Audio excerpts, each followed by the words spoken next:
आइए आपको एक बढ़िया कथा सुनाते हैं। एक बार नारद जी भगवान के पास पहुँचे तो नारद जी ने भगवान से कहा कि भगवान, कौन आपको ज़्यादा प्रिय है, किसको आप ज़्यादा मानते हैं। कहे नारद, यदि आपको परीक्षण करना है तो दो जीव हैं, जा कर के आप परीक्षण कर लीजिए, आपको पता लग जाएगा। तो भगवान ने बताया कि आप पहला व्यक्ति जिसको हम बहुत मानते हैं उसका उन्होंने पता बताया भगवान ने नारद जी को, उसके यहाँ चले जाइए। दूसरे जो है जिसको हम कम मानते हैं उसका भी पता बताया कि आप उनके यहाँ चले जाइए और देख आइए। तो नारद जी ने कहा कि भगवान, आप भी दो तरह की बातें करते हैं, किसी को कम मानते हैं, किसी को ज़्यादा मानते हैं। तो कहते हैं वो तो हर संसार में भी यही है कि घर में किसी को कम मानते हैं, किसी को ज़्यादा मानते हैं, तो वही प्रक्रिया यहाँ भी लागू है। लेकिन जिसको हम ज़्यादा मानते हैं उसको जाके देख लीजिए, जिसको कम मानते हैं उसको भी देख लीजिए। तो नारद जी पहुँचे जहाँ जिसको भगवान ज़्यादा मानते थे उसके यहाँ पहुँचे, उसके द्वारे जा कर के बैठ गए। तो अब वो आदमी निकला, उसने देखा कोई बाहर बैठा तो नहीं है, तो देखा कि एक जो है साधु बैठा है। तो वो घर से लिया एक छाता और उसको ऊपर ऐसा ढका कि वो छाते को साधु की तरफ, कि साधु ये जाने कि हमको देख ही नहीं रहे। वो घर से निकला छाता लगा के, नारद जी की ओर मुँह करके, छाता लगा के, कि नारद जी दिखाई न दें, साधु जो बने हैं नारद जी वो दिखाई न दें, और वो चला गया। अब वो बैठे बैठे शाम हो गया। फिर वो जब नज़दीक पहुंचा लौटते में तो देखा वो फिर साधु बैठे हैं। तो फिर वही छाता साधु की तरफ लगा के धीरे से घर में घुस गया। नारद जी बिना खाए पिए दिन भर जो है बैठे रहे। फिर कहें चलो देखें कि जिसके यहाँ भगवान जिसको कम मानते हैं उसके यहाँ चल के देखें। उसके यहाँ जैसे पहुँचे तो उसने देखा कि महात्मा जी आए हैं, साधु जी आए हैं। तो उसका भाव बड़ा तीव्र, बहुत खुश हुआ। आया तो उसने कहा कि ये भगवान की कृपा है, हनुमान जी की कृपा है, श्री राम की कृपा है, जो हमारे यहाँ महात्मा जी पधारे हैं।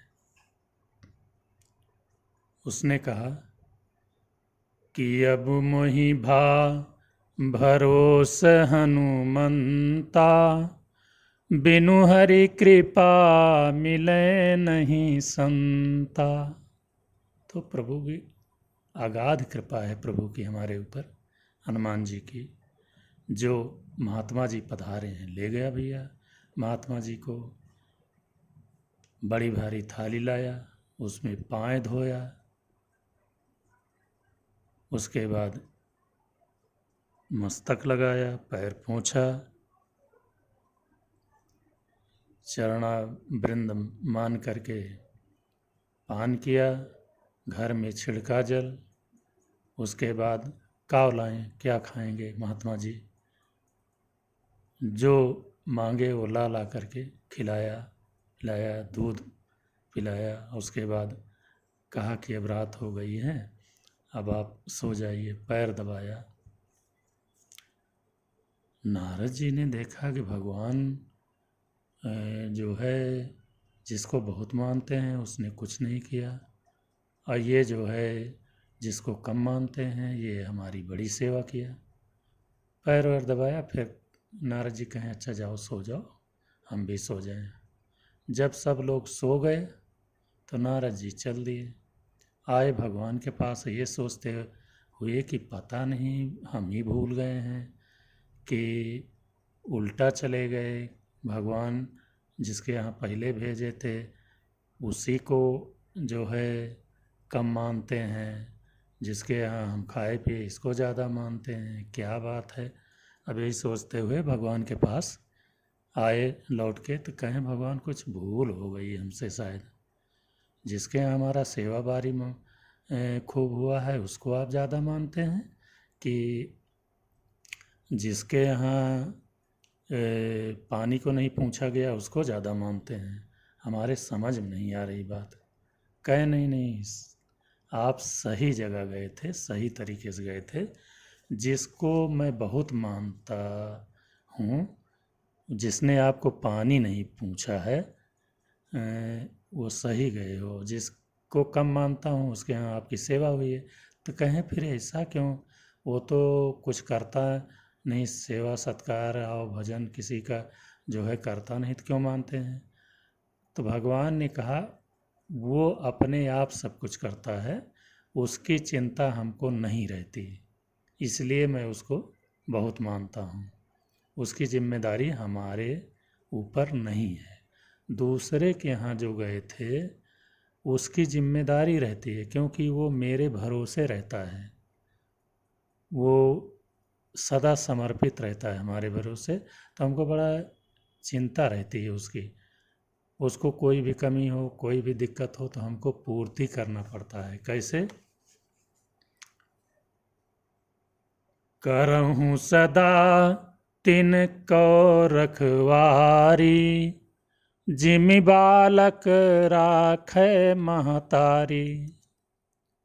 जैसे छोटे बच्चे की रखवारी माता करती है, उसी प्रकार से जो मुझ पर समर्पित रहता है वो उसकी रखवारी हम खुद करते हैं।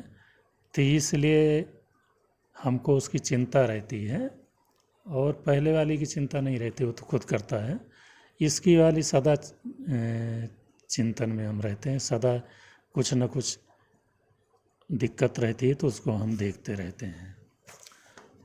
तो कथा कहती है कि हमेशा भगवान के ऊपर रहिए, तभी भगवान चिंतित रहेंगे हमारे प्रति। जितना हम उनके प्रति चिंतित होंगे कि मालिक देखो, भगवान देखो, हम तो आपके भरोसे हैं, तो भगवान खुद ही चिंता करेंगे। और यदि हम निश्चिंत हो जाएंगे, नहीं हम ही सब कुछ करते हैं, तो भैया करो, भगवान निश्चिंत हो जाएंगे।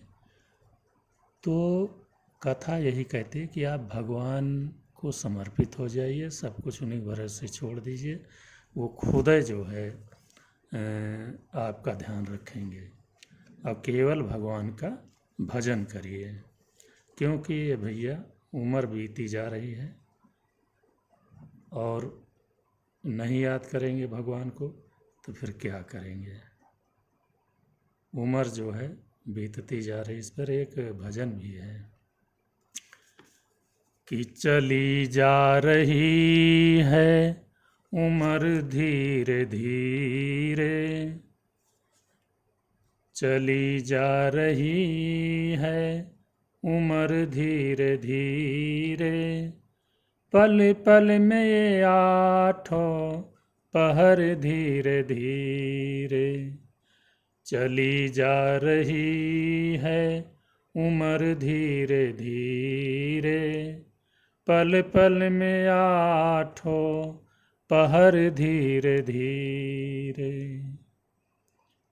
बचपन भी जाए जवानी भी जाए, बचपन भी जाए जवानी भी जाए, बुढ़ापे का होगा असर धीरे धीरे।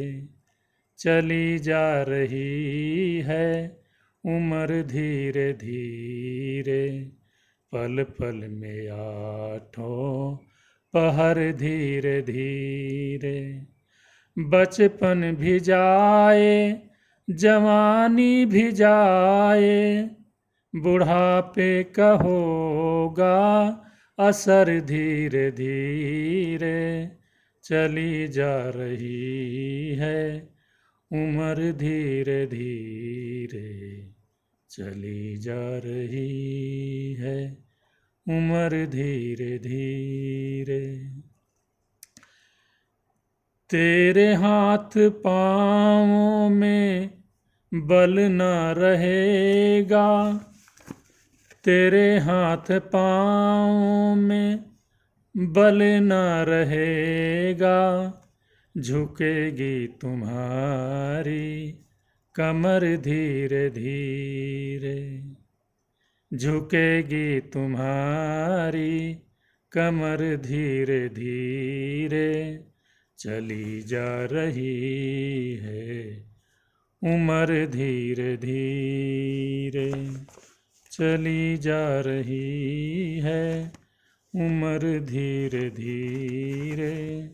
चली जा रही है उम्र धीरे धीरे। शिथिल अंग होंगे सब एक दिन तुम्हारे, शिथिल अंग होंगे सब एक दिन तुम्हारे। तेरी बंद होगी नजर धीरे धीरे, तेरी बंद होगी नजर धीरे धीरे। चली जा रही है उम्र धीरे धीरे। शिथिल अंग होंगे सब एक दिन तुम्हारे, तेरी बंद होगी नजर धीरे धीरे।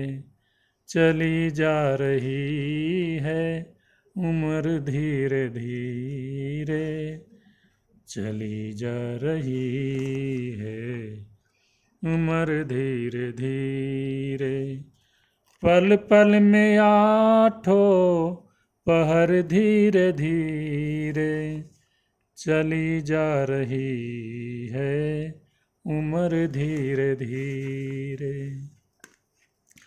बुराई को मन से तू अपनी हटा ले, बुराई को मन से तू अपनी हटा ले।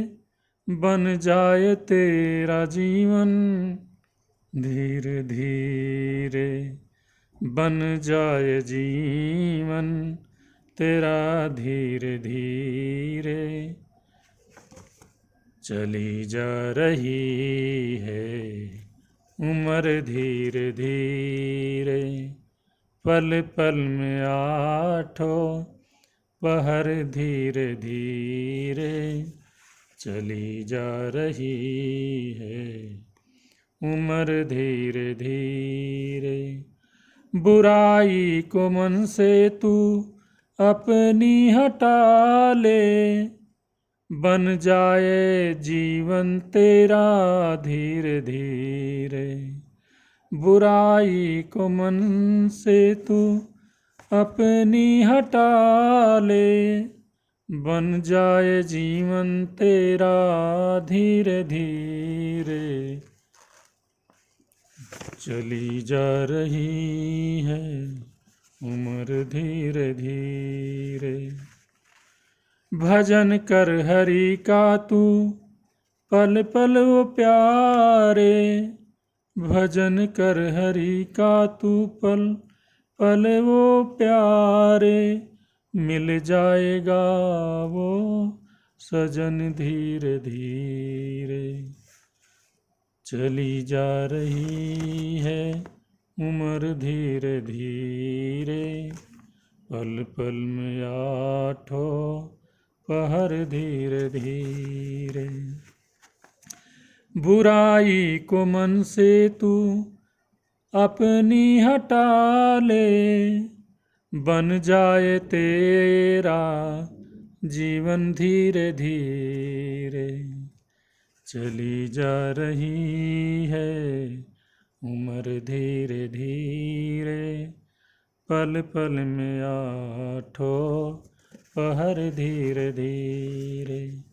भजन कर हरि का तू पल पल वो प्यारे, भजन कर हरि का तू पल पल वो प्यारे। मिल जाएगा वो सजन धीरे धीरे। चली जा रही है उम्र धीरे धीरे, पल पल आठों पहर धीरे धीरे। भैया हरि का भजन करिए, राम जी का भजन करिए, भगवान का भजन करिए, बजरंगबली हनुमान जी का भजन करिए, जो भी इष्ट देवता आप मानते हैं उनका भजन करिए।